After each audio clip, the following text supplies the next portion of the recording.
לשים קרח.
בונים פה מגרש של 800 מטר מרובע בתוך היכל הספורט, יד אליהו.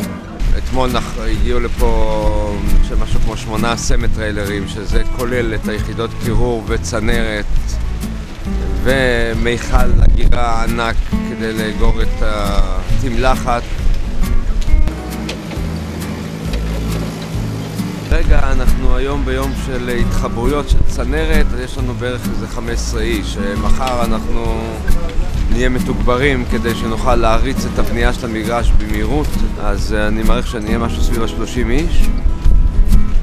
זמן הפירוק אנחנו נהיה משהו כמו איזה 50 לדעתי, כדי שזה ירוץ, הפירוק ירוץ במהירות.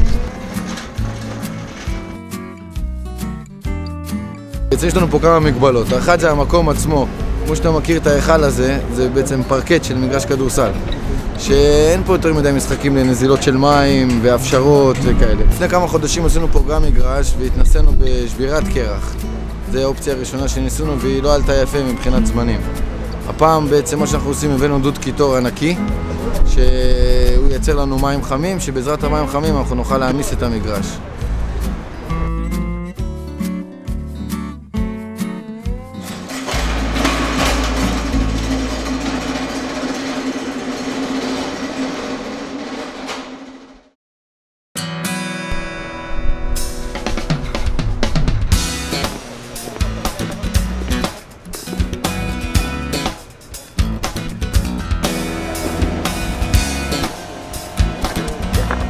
ברגע שנכנסים פנימה בעצם יש פה איזושהי שכבת בידוד. על השכבת בידוד הזו אנחנו עושים איזושהי שכבת אטימה, שזה השכבה הכחולה היפה הזו שאנחנו רואים פה, שהיא בעצם מהווה בריכה, כדי שלא יהיו פה נזילות, שהמים לא יברחו לשום מקום. על אחת כמה וכמה, במקרה שלנו שאנחנו עובדים על פרקט.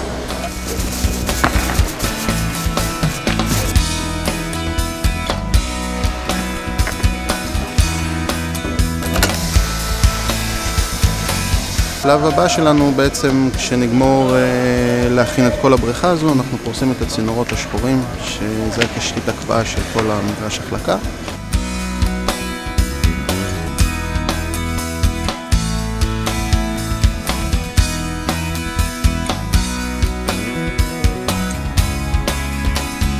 ההקפאה בעצם מתבצעת על ידי זה שהבריכה הזו מתמלאת במים.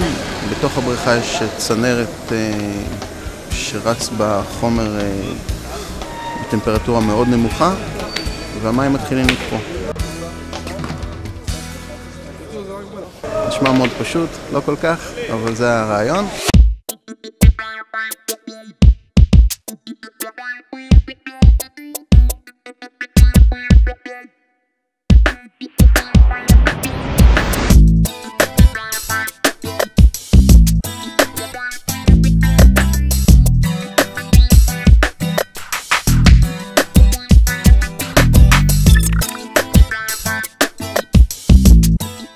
תהליך ההקפאה הוא יכול לקחת עד 72 שעות, ויש לנו מגרש החלקה עומד יפה, מוכן לרקדנים שיבואו לרקוד.